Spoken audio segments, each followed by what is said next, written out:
Hello everyone, आप सभी का हमारे चैनल आयुर्पथगामिनी वाईजीसीएम में हार्दिक स्वागत है। जैसा कि आप सब जानते हैं कि इससे पहले जो गुण पे 3 वीडियो आई थी उनमें हमने गुण का इंट्रोडक्शन, गुण की संख्या कितनी है, सार्थ गुण, गुरुवादी गुण और आत्म गुण, इन सब के बारे में हमने पढ़ लिया था। आज के इस वीडियो में हम परादी गुण के बारे में पढ़ेंगे, तो चलिए शुरू करते हैं। तो सबसे पहले हम देख लेते हैं परादी गुणों के नाम। पर अपरत्वे युक्तिश्च संख्या संयोग एव च विभागश्च पृथक्त्वं च परिणामम् अथापि च संस्कारो अभ्यास इति एते गुणा ज्ञेया परादय।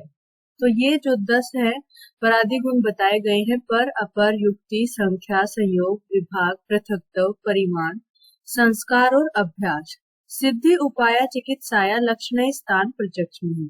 तो इनको क्या कहते हैं? सिद्धि उपाया चिकित्साया, यानी कि चिकित्सा सिद्धि उपाय भी इनको कहते हैं और उनके लक्षण अभी हम आगे पढ़ेंगे।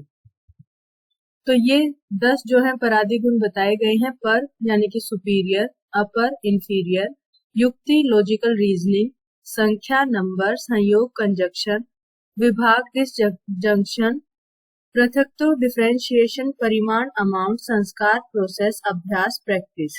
तो ये जो 10 हैं परादी गुण बताए गए हैं। एक एक करके अब इनको हम देखेंगे। तो सबसे पहले परादी गुण के पर्याय: सामान्य गुण, प्रकृति गुण, साधारण गुण, चिकित्सा सिद्धि उपाय, चिकित्सक गुण। तो ये सभी इसके पर्याय बताए गए हैं। इनको सामान्य गुण भी कहते हैं, साधारण गुण भी कहते हैं, और चिकित्सा सिद्धि उपाय अभी हमने श्लोक में पढ़ा था, इनको चिकित्सक गुण भी कहते हैं, और साथ ही साथ प्रकृति गुण भी परादी गुणों को कहा जाता है। फिर है पर और अपर।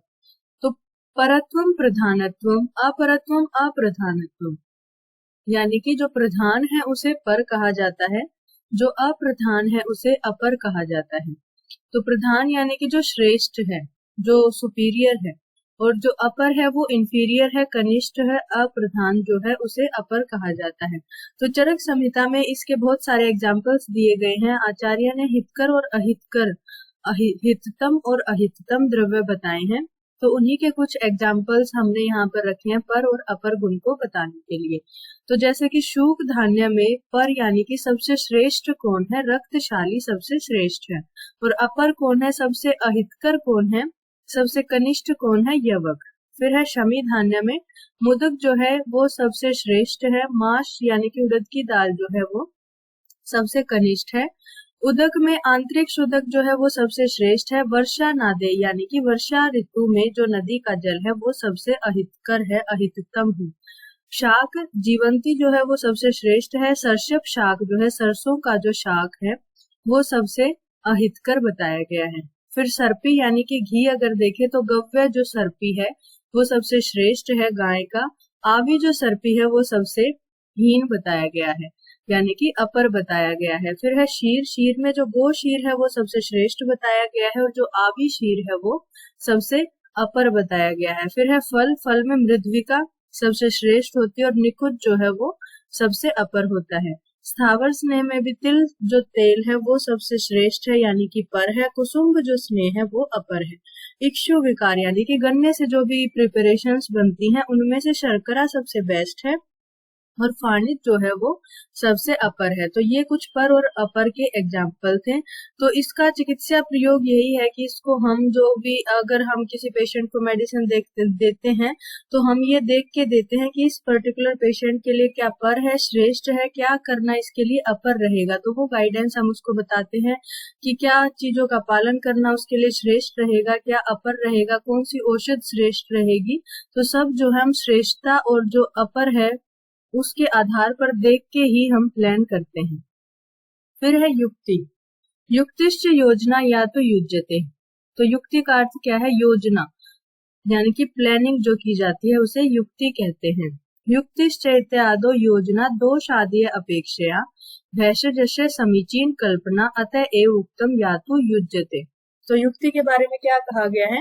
दोष आदि अपेक्षा भेषज से समीचीन कल्पना, यानी कि दोष आदि की अपेक्षा करके, दोष आदि का विचार करके जो भेषज की समीचीन यानी कि सम्यक कल्पना की जाती है उसे युक्ति कहते हैं। इसीलिए इसे कहा गया है कि या तो युज्यते, यानी कि जिसकी प्लानिंग की जाती है, योजना की जाती है, उसे युक्ति कहते हैं। फिर या कल्पना योगी की भवती सातो युक्तिरुच्यते, यानी कि जो कल्पना या कल्पना योगी की भवती, जो कल्पना योगी की कहलाएगी, कौन सी कहलाएगी, सातो युक्तिरुच्यते, यानी कि जो युक्ति पूर्वक कल्पना की जाएगी उसे हम योगी की कहेंगे। अयोगिकम तो कल्पना अपि सति युक्तिर न उच्यते, यानी कि अयोगिक कहा जाएगा किसको, कल्पना अपि सति, जो कल्पना होते हुए भी, कल्पना है लेकिन अगर उसको युक्ति पूर्वक नहीं किया गया, उसकी युक्ति नहीं की गई, तो उसे युक्ति हम नहीं कहेंगे, उसे अयोगिक कहेंगे, उसे योगिकी नहीं कहेंगे। तो जो है, जो कल्पना है वो युक्ति पूर्वक अगर की जाएगी तो उसे योगिकी कहेंगे, और जो युक्ति पूर्वक नहीं की जाएगी वो कल्पना होते हुए भी योगिकी नहीं कहलाएगी, उसे अयोगिक कहेंगे। फिर है युक्ति का चिकित्सीय महत्व।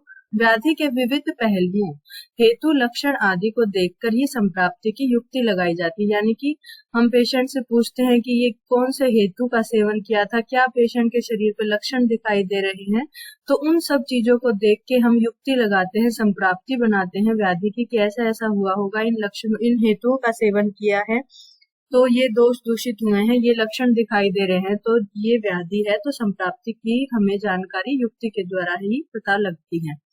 फिर है चिकित्सा में किस द्रव्य का उपयोग करना चाहिए, इसकी युक्ति देश, काल, बल, अग्नि, प्रकृति आदि को देखकर ही की जाती है।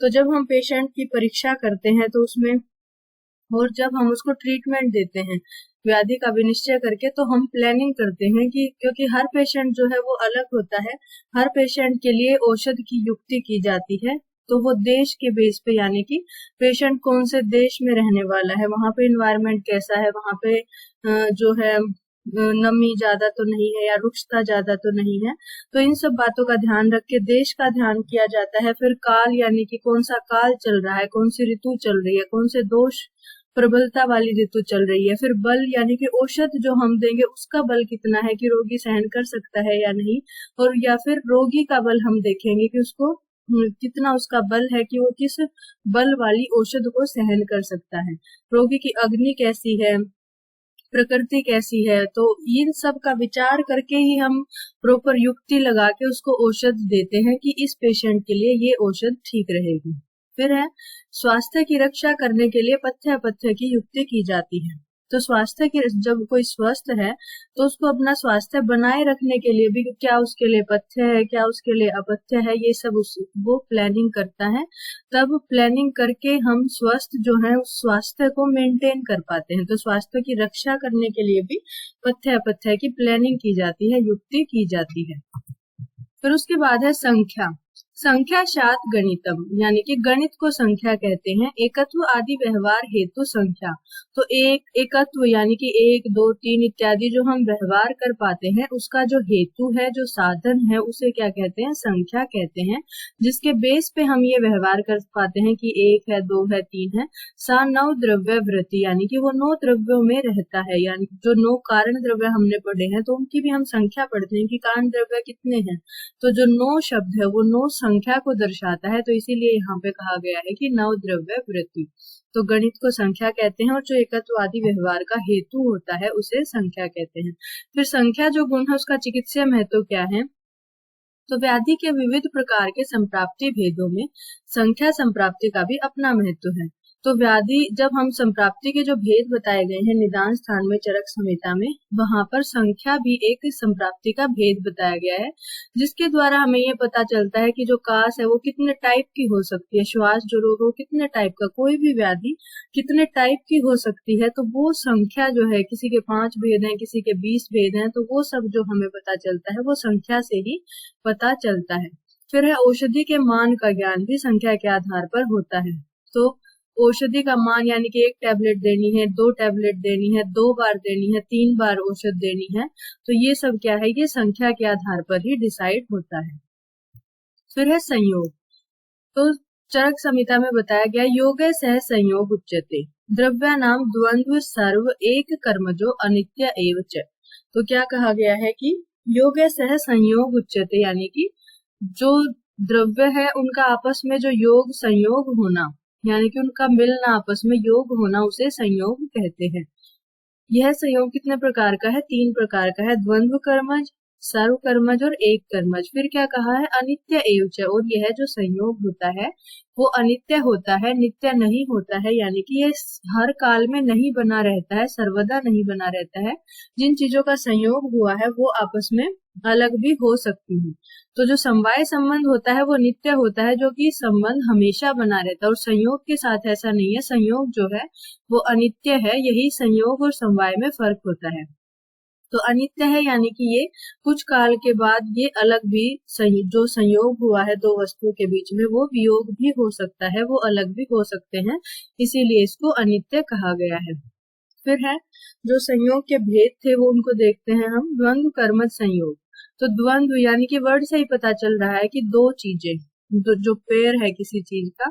तो द्वंद्व कर्मज संयोग वह संयोग है जिसमें दो द्रव्य आपस में मिलते हैं, यानी कि दो द्रव्य आपस में मिलेंगे, इनमें दोनों द्रव्य क्रियाशील होते हैं, और जो संयोग है उसमें दोनों का एक्टिव पार्टिसिपेशन होगा, यानी कि ऐसा नहीं होगा कि एक क्रियाहीन है और एक क्रियाशील है। दोनों ही द्रव्य क्रियाशील होंगे, दोनों ही उस संयोग में एक्टिवली पार्टिसिपेट करेंगे। फॉर एग्जाम्पल, दो भेड़ आपस में लड़ते हैं, दो इंसान आपस में लड़ रहे हैं, तो जो क्या है उसमें भेड़ आपस में लड़ रहे हैं, तो जो भी कार्य हो रहा है, जो भी उनका संयोग हो रहा है, उसमें दोनों एक्टिवली पार्टिसिपेट कर रहे हैं, इसीलिए इसे द्वंद्व कर्मज संयोग कहते हैं। शुक्र और आर्तों का बीज वाहिनी में आकर मिलना, तो उसमें शुक्र की भी मूवमेंट होगी, आर्तों की भी मूवमेंट होगी, तो दोनों का एक्टिवली पार्टिसिपेशन होगा, तभी वो संयोग होगा, तो उसे द्वंद्व कर्मज संयोग कहेंगे। फिर है सर्व कर्मज। तो सर्व कर्मज भी जो शब्द है उसी से समझ में आ रहा है कि उसमें जितने भी द्रव्यों का संयोग होगा वो सर्व कर्मज यानी कि सारे के सारे क्रियाशील होंगे, सारे एक्टिवली पार्टिसिपेट करेंगे उस संयोग के होने में। जैसे कि एक भांड यानी कि बर्तन में मांस के प्रक्षेपित करने पर मांस के दानों में जो संयोग होता है, तो सारे दानों, जो सारे दाने हैं मांस के, वो सभी क्रियाशील होंगे, तब वो संयोग होगा, तो उसे सर्वकर्मज संयोग कहेंगे। महाभूतों के संयोग से द्रव्य की निर्मिति, तो जैसे सर्वम द्रव्यम पंच भौतिकम, तो सारे द्रव्य पंच भौतिक होते हैं, तो उसमें क्या है, हर द्रव्य की उत्पत्ति में पांचों महाभूतों का जो संयोग होता है, तो पांचों महाभूत उसमें एक्टिवली पार्टिसिपेट करते हैं, इसीलिए उसे सर्वकर्मज जो संयोग कहते हैं। फिर है एक कर्मज संयोग। एक कर्मज संयोग वह है जिसमें एक क्रियाशील द्रव्य अन्य क्रियाहीन द्रव्य से मिलता है। तो एक कर्मज शब्द से ही समझ में आ रहा है कि कर्म कौन करेगा, एक द्रव्य करेगा, एक द्रव्य क्रियाशील होगा, दूसरा द्रव्य स्थिर होगा, और उन दोनों में जो संयोग होगा उसे एक कर्मज संयोग कहेंगे। जैसे कि स्थिर वृक्ष पर कोई का आकर बैठना, तो कौवा जो है वो क्या है, मूवमेंट कर रहा है, वो क्रियाशील है, और जो वृक्ष है वो अपनी ही जगह पर स्थित है, वो वहां से कहीं नहीं जा रहा है। तो जो कौवा है वो उड़ के आ रहा है वृक्ष के पास, और तब उन दोनों का संयोग हो रहा है, तो इसमें एक जो द्रव्य है वो ही क्रियाशील है कौवा, जो वृक्ष है वो स्थिर है, क्रियाहीन है। फिर क्या है, स्थिर दृश्य के साथ क्रियाशील दोष का संयोग। तो जो दोष प्रकोपित होते हैं निदान का सेवन करने से, तो जहाँ पे उनको क्षय वैगुण्य मिलता है तो वहां पे वे व्याधि की उत्पत्ति करते हैं। तो जो दुष्य है वो अपने स्थान पर स्थिर होते हैं। दुष्य यानी कि जो धातु होती हैं जिनको वो दूषित करते हैं, धातु या मल, तो क्या है, वो अपनी जगह पे स्थित होते हैं, और जो दोष है वो प्रकोपित होकर फिर उनको दूषित करते हैं। तो उसमें एक क्रियाशील है और दूसरा क्रियाहीन है, तो उनका जब आपस में संयोग होगा तो उसे एक कर्मज संयोग कहेंगे। फिर कारिकावली ने भी तीन भेद बताए हैं संयोग के, अन्यत्र कर्मज, उभय कर्मज और संयोगज संयोग। तो अन्यत्र कर्मज को एक कर्मज संयोग, जो अभी हमने डेफिनेशन पढ़ी थी वही है सेम उसकी। उभय कर्मज, उभय का मतलब होता है दोनों, तो उभय कर्मज द्वंद्व कर्मज के समान है। और संयोगज संयोग में कारिकावली में बताया गया है कि पहले दो वस्तुएं आपस में मिलेंगी और उसके पश्चात कोई थर्ड वस्तु का उनके साथ संयोग होगा, उसे संयोगज संयोग कहते हैं। तर्क संग्रह के अनुसार संयुक्त व्यवहार हेतु संयोग है सर्व द्रव्य वृत्ति। तो जो भी द्रव्यों में संयोग होता है, संयुक्त यानी कि मिले हुए हैं ये द्रव्य, ऐसा जो व्यवहार हम करते हैं उसका जो हेतु है वो संयोग होता है। तो जो भी द्रव्यों में संयुक्त व्यवहार किया जाता है, संयुक्त व्यवहार हम कहते हैं कि ये द्रव्य आपस में मिले हुए हैं, तो सभी क्या है, संयोग के कारण होता है। तो जो संयुक्त व्यवहार का हेतु होता है उसे संयोग कहा है तर्क संग्रह के अनुसार।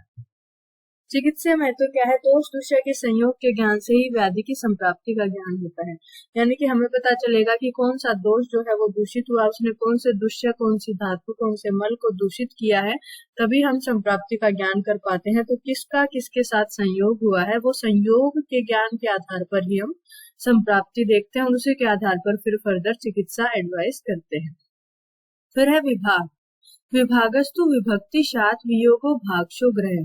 तो विभाग क्या है? विभक्ति, यानी कि अलग होना, उसे वियोग होना, तो उसे क्या कहेंगे? विभाग कहेंगे। भागशो ग्रह, भागशो ग्रह का मतलब क्या होता है कि जैसे कोई कॉम्बिनेशन है, कोई संयोग है, तो उसमें अलग अलग कौन सी चीज कितनी मात्रा में है, ये जिसमें बताया जाता है उसे भागशो ग्रह कहते हैं। तो विभाग का मतलब है कि दो वस्तुओं का या कितनी भी वस्तुओं का आपस में अलग होना, वियोग होना। तो इसके भी तीन भेद है संयोग के तरह, द्वंद्व कर्मज, सर्व कर्मज और एक कर्मज।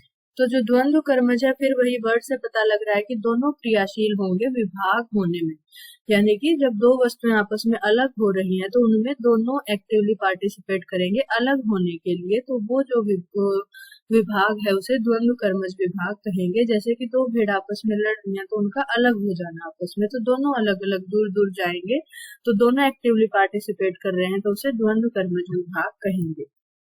फिर है सर्वकर्मज विभाग। तो सर्वकर्मज विभाग में भी क्या है कि सर्वकर्मज सारे क्रियाशील होंगे, जितने भी द्रव्य हैं जिनका विभाग हुआ था वो जब अलग होंगे तो वो सारे क्रियाशील होंगे।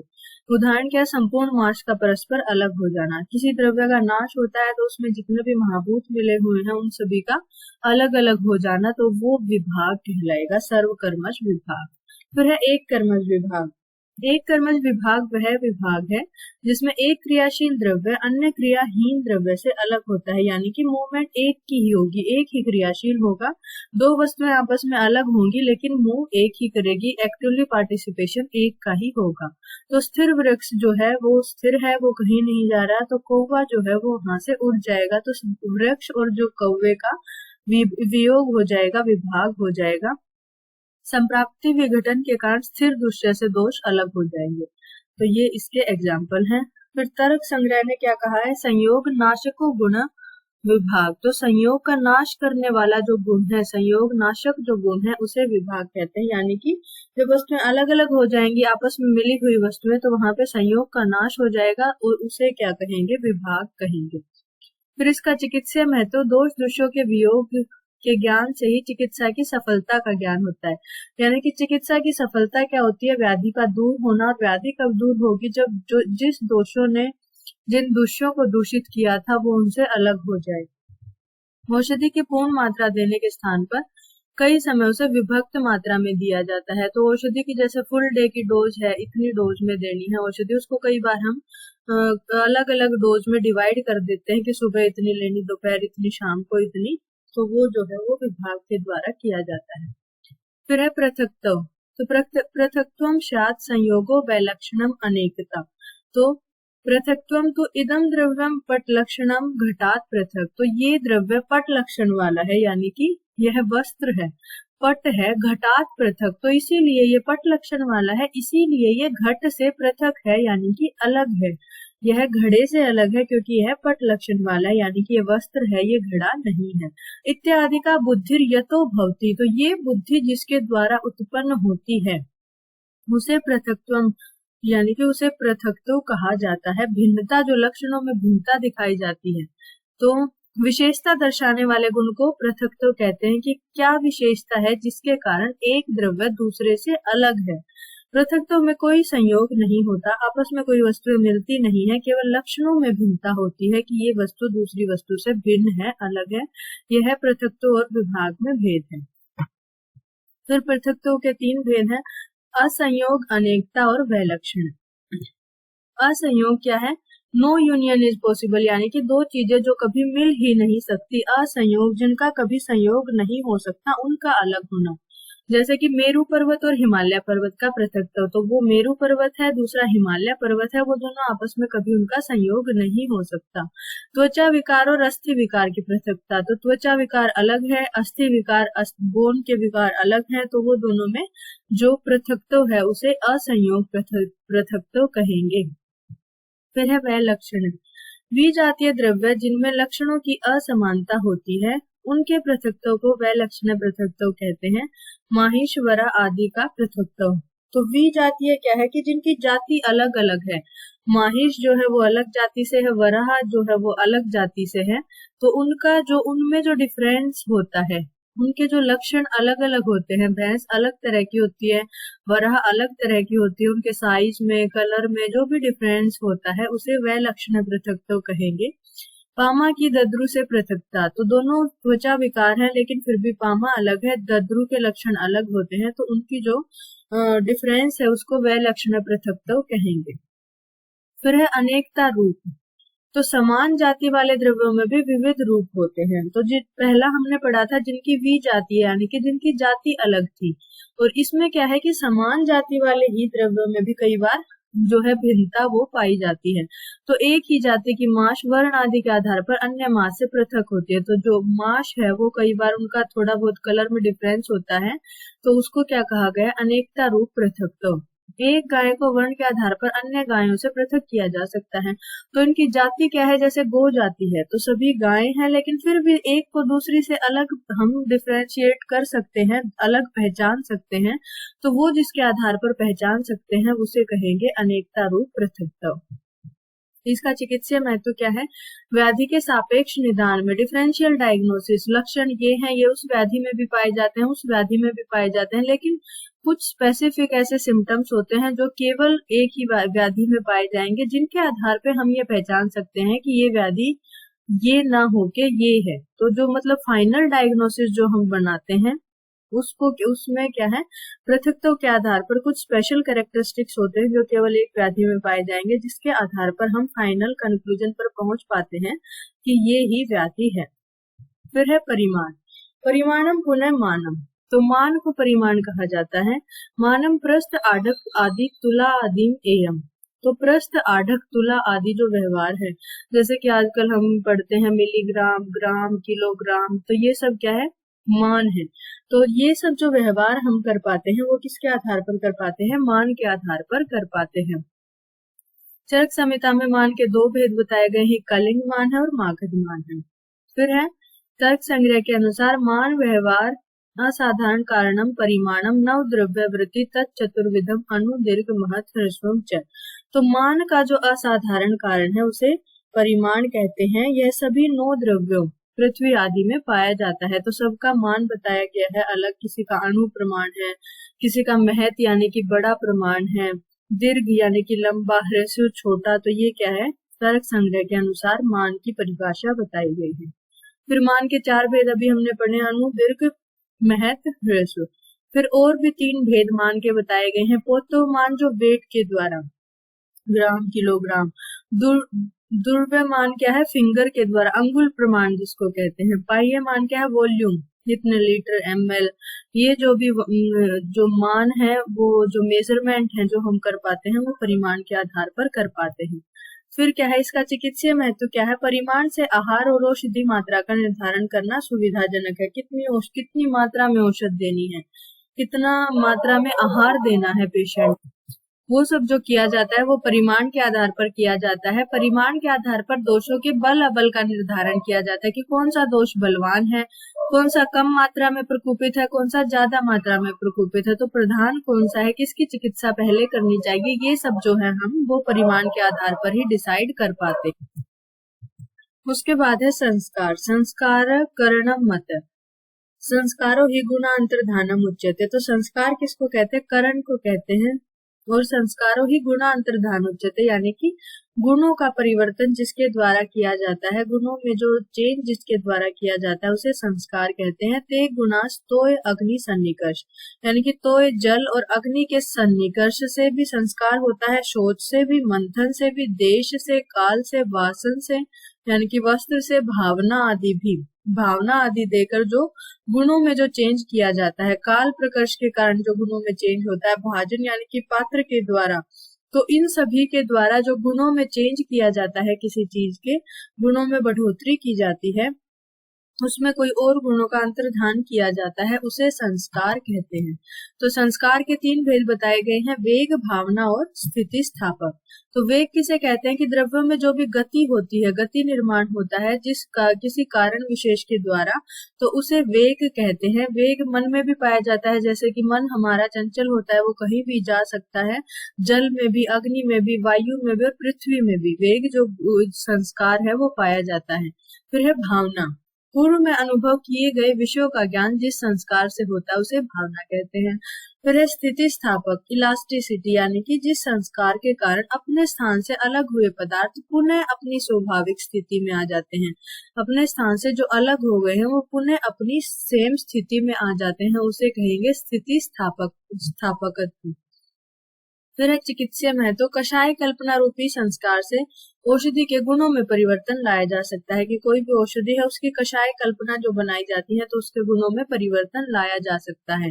द्रव्य की कार्यकारिता बढ़ाने के लिए, उसकी पोटेंसी को बढ़ाने के लिए, उसमें क्या होता है, कोई द्रव्य है उसमें जो गुण है पर्टिकुलर, उसमें किसी और द्रव्य की गुण लाने के लिए या फिर उसकी पोटेंसी को बढ़ाने के लिए किसी और द्रव्य के द्वारा जो भावना दी जाती है वो क्या है, संस्कार, उसमें संस्कार का प्रयोग, भावना रूपी संस्कार का प्रयोग किया जाता है। तो ये सभी क्या है, संस्कार का चिकित्सीय महत्व है।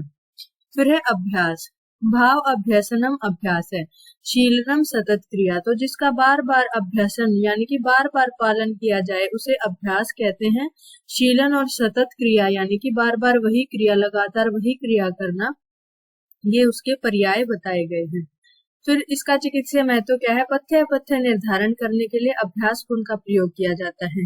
अभ्यास यानी कि प्रैक्टिस, तो पथ्य अपथ्य निर्धारण की, कोई भी जो पथ्य चीज का पालन करना, डेली डेली करना, अभ्यास के द्वारा उन चीजों को हम हैबिचुअल हो सकते हैं। व्याधि के अभ्यस्त हेतु का परिवर्जन कर, यानी कि जो हम बार बार निदान का उस व्याधि के सेवन कर रहे थे तो उनका परिवर्जन करके पथ्य का निर्धारण किया जा सकता है। तो ये अभ्यास का चिकित्सीय महत्व है। तो ये परादी गुण आज हमारे कंप्लीट हो गए और हमने जो पहले 3 वीडियो बनाई थी उसको मिला के गुण जो है वो हमारा टॉपिक कंप्लीट हो गया है। अगर आपको हमारी वीडियो अच्छी लगे तो प्लीज वीडियो को लाइक करें, चैनल को सब्सक्राइब करें और शेयर करें। Thank you so much.